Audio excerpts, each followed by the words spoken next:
Água, uma substância química inorgânica transparente e inodora que cobre 70% da superfície terrestre conhecida.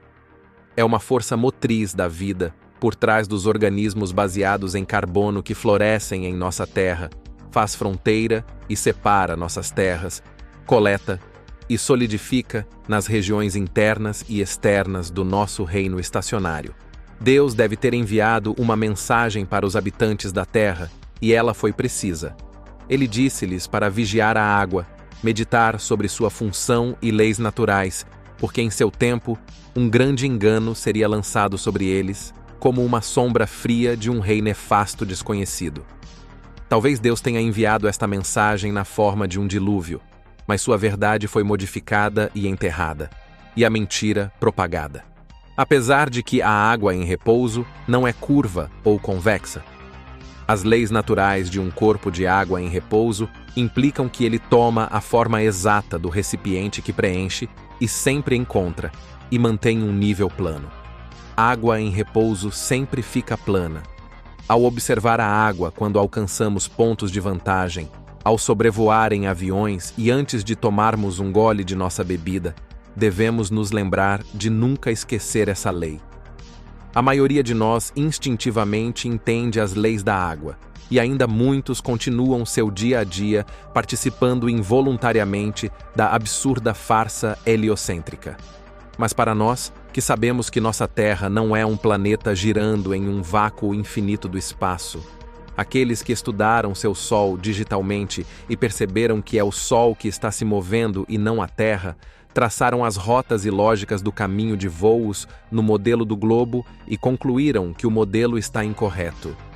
Os que sabem que as leis de densidade governam a ascensão e queda de objetos e estudaram pontos de fuga. Aqueles que abandonaram as lentes telescópicas convencionais. Contemplaram arco-íris, cães solares e as estrelas acima de nós, sabem que residimos dentro de um domo do firmamento. E existe algo acima de nós, e aqueles que entendem que é um sistema inteiramente fechado é governado pela frequência do eletromagnetismo e vibração que emana de um centro magnético no Polo Norte. Nós somos os que coçamos nossas cabeças e nos perguntamos como chegamos nessa bagunça heliocêntrica em primeiro lugar. E se medirmos nas estrelas e na água além do nosso firmamento por tempo suficiente, e nas frequências e vibrações do eletromagnetismo que os fazem piscar através de tantos tons de cores vibrantes e padrões geométricos. Ou talvez, só talvez, alguém possa perguntar se há algo mais sobre eletromagnetismo, algo que foi perdido ou esquecido, algo não contado ou escondido. O eletromagnetismo é uma força fundamental da Terra. O campo eletromagnético assume a forma de um toro, em que toda a frequência e vibração do eletromagnetismo fluem. Um toroide é uma superfície giratória que assume a forma de um donut. Transformadores toroidais são centrais para a geração de energia elétrica. Existem muitas maneiras pelas quais o eletromagnetismo pode ser produzido. Vimos alguns antes e sabemos que em um campo magnético pode produzir eletricidade e que a eletricidade pode produzir um campo magnético. Funcionam das duas maneiras. Magnetismo e eletricidade são inextricáveis. É uma dança de polaridade. Cargas elétricas que repelem ou atraem uma à outra. Polos magnéticos atraem ou repelem um ao outro. Para cada polo norte existe um polo sul correspondente. Uma corrente elétrica passando dentro de um fio cria um campo magnético correspondente do lado de fora do fio. Uma corrente elétrica é criada em um laço de fio, quando é movido para perto ou para longe de um campo magnético. Ímãs em forma de ferradura são poderosos ímãs permanentes. Devido à sua forma, em que ambos os polos magnéticos estão próximos um do outro, um poderoso campo magnético forte é produzido. Ou em uma encerradora, também pode funcionar como um eletroímã. O primeiro eletroimã foi inventado em 1824, dizem, e estava na forma de um ímã de ferradura. Seu poder era evidente desde o início. Pesava apenas 200 gramas, mas podia levantar 4 quilos de ferro. A chave para o poder do ímã em ferradura era o posicionamento de seus polos. Você pode ver o campo magnético aqui representado pelas linhas do vetor. Se você olhar de perto, poderá ver que a concentração do campo magnético é maior perto dos polos do ímã. Desde que ponto, tanto quanto podemos lembrar, fomos presenteados com ideias do futuro. Não necessariamente o nosso futuro como indivíduos, mas o futuro da tecnologia, da humanidade e da sociedade como um todo.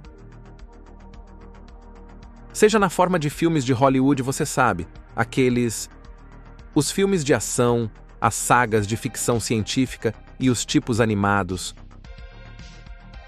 ou exposições de música e arte literária. Neles, nossa tecnologia elevada ao seu limite. Carros voadores, computadores ao vivo, ajuda robótica, telas holográficas decorando todos os cômodos. Cidades continuam a crescer, contaminantes, arranha-céus. Alguns podem se teletransportar e viagens espaciais são agora normas possíveis e aceitas. Fora da ficção, também temos documentários preocupantes dizendo-nos para onde estamos indo. Geralmente com a narração de um velho lamentando o caminho inarredável em que estamos indo. E tudo muito sério. Estamos destruindo nosso planeta, o único que temos. E nós temos partidos políticos, organizações não ornamentais e as vozes confiáveis, gênios premiados da ciência, compartilhando mensagens semelhantes. E realmente, quando você olha mais de perto para a ficção e os fatos alegados, todos compartilham a mesma premissa subjacente e princípios. Estamos nos tornando tão avançados tecnologicamente que o planeta em que vivemos não é mais suficiente ou não pode mais sustentar nossa atividade, o sistema de inteligência artificial avançada, os veículos voadores, os criadouros de clonagem eletivos, médicos, mostram que o mundo natural sofreu como consequência. E dependendo do tipo de gênero que você está entretido, a solução é sempre 1. A humanidade morre como resultado, talvez destruída pelo mesmo sistema de inteligência artificial que criou anteriormente, ou talvez por um vírus natural de sufocamento pulmonar que sofreu mutação e estava limpando a Terra para restaurar o equilíbrio natural. Ou 2. Para os humanos dizerem adeus à sua pequena bola azul solitária e ir para o espaço em busca de uma nova casa. Mas você vê que não há planeta globular e não há espaço. E, portanto, todas as visões do futuro são puramente fictícias e não particularmente inocentes quanto ao que não vemos enfatizar nossas visões de futuro. No entanto, é o potencial do eletromagnetismo para transformar toda a vida humana, tecnologia e a sociedade. O que é estranho, quando você considera que toda a vida e a própria Terra são impossíveis sem eletromagnetismo, por que os visionários não gostariam de explorar isso mais detalhadamente? Pode ser que eles não tenham permissão. Poderia ser que eles têm medo de algo. Vindo de nós, conectemos muitos pontos, talvez. E novamente, ímãs em forma de ferradura podem atuar como eletroímãs poderosos. Se uma civilização quisesse avançar tecnologicamente através do uso de eletromagnetismo, então, o ímã em forma de ferradura, certamente, teria um papel tremendo a desempenhar nesse desenvolvimento. Sim, certamente seria. E, certamente foi, o ímã em forma de ferradura. O Arco do Triunfo. Sim,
Bem-vindo ao futuro.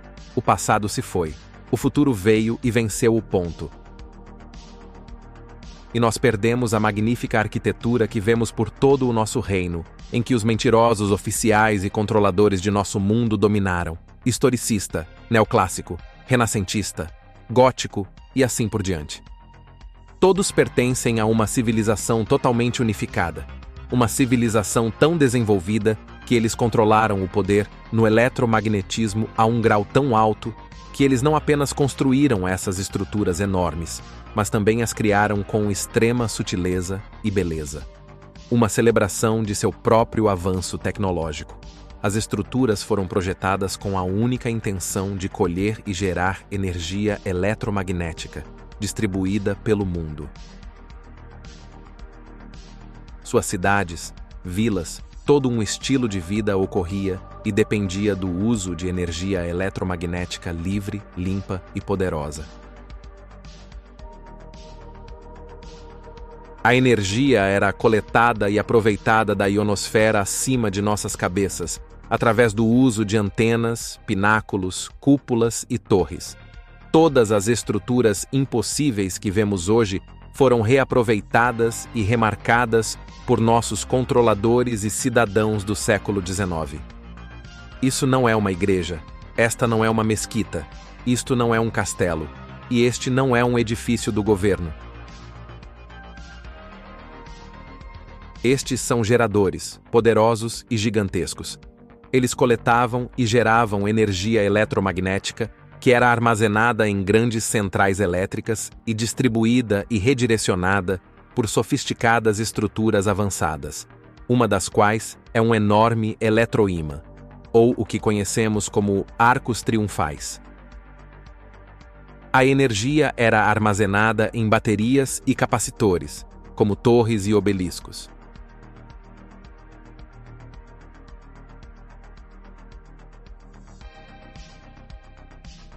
Todas as cidades foram construídas em nosso reino na forma de uma grande rede elétrica interconectada, como uma enorme placa-mãe de computador.